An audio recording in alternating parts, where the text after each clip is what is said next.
Sunday morning ಬೆಳಗ್ಗೆ ಎದ್ದಾಗಿಂದನೂ ರಾತ್ರಿ ಮಲ್ಗೋವರೆಗೂ ಪಾದರಸದ ಥರ ಕೆಲಸ ಮಾಡುವಂಥ ಎಲ್ಲ ಮಹಿಳೆಯರಿಗೂ ಹ್ಯಾಪಿ ವುಮೆನ್ಸ್ ಡೇ. ನಾವೊಂದು ಹೆಣ್ಣಾಗಿ, ತಾಯಿಯಾಗಿ, ಮಗಳಾಗಿ, ಸೊಸೆಯಾಗಿ, ಹೆಂಡತಿಯಾಗಿ ಎಷ್ಟೋ ಡಿಫ್ರೆಂಟ್ ರೋಲ್ಸ್ನ ಪ್ಲೇ ಮಾಡ್ತಾ ಇರ್ತೀವಿ.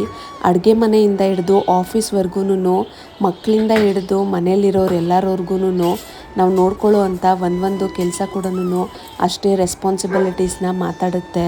ಮನೆಯಲ್ಲಿ ಇರೋವಂಥ ಮೂಲೆ ಮೂಲೆಯಲ್ಲೂ ನಮ್ಮ ಕೈ ಚಳಕನ ನಾವು ತೋರಿಸ್ಲೇಬೇಕು. ನಾವು ಒಂದಿನ ಹುಷಾರಿಲ್ಲದೆ ಮಲಗಿದ್ರೆ ಮನೆಯೇ ಸ್ತಬ್ಧ ಆಗಿಬಿಡುತ್ತೆ. ಪ್ರತಿದಿನ ನೂರಾರು ಕೆಲಸಗಳು, ಅದೆಷ್ಟೋ ಜವಾಬ್ದಾರಿಗಳು, ನಮಗೆ ಸುಸ್ತಾಗಲ್ವಾ? ಖಂಡಿತವಾಗ್ಲೂ ಹಾಗೇ ಆಗುತ್ತೆ. ಆದರೂ ನಾವು ನಿಲ್ಲಲ್ಲ, ಯಾಕೆಂದರೆ ಶಕ್ತಿನೇ ನಮ್ಮ ಪ್ರೀತಿ. ಇವತ್ತು ಒಂದಿನ ಮಾತ್ರ ವುಮೆನ್ಸ್ ಡೇನ ಸೆಲೆಬ್ರೇಟ್ ಮಾಡಿ ನಮ್ಮನ್ನು ಒಂದೇ ದಿವಸದಲ್ಲೇ ಕಡೆಗಣಿಸೋ ಅಂಥ ಸೆಲೆಬ್ರೇಷನ್ನು ಯಾವತ್ತಿಗೂ ಬೇಡ. ಸೊ ನಿಮ್ಮನ್ನು ನೀವು ದಿನ ಸೆಲೆಬ್ರೇಟ್ ಮಾಡಿ. ಹೆಣ್ಣಾಗಿರೋದೇ ಒಂದು ಶಕ್ತಿ. ನೀನು ಯಕಶ್ಚಿತ್ ಹೆಣ್ಣು ಅಂತ ಈ ಹೇಳ್ಸ್ದವ್ರ ಮುಂದೆ ಸಾಧಿಸಿ ತೋರಿಸಿದಂಥ ಎಲ್ಲ ಹೆಣ್ಮಕ್ಳಿಗೂ ನನ್ನ ದೊಡ್ಡ ಸಲಾಂ.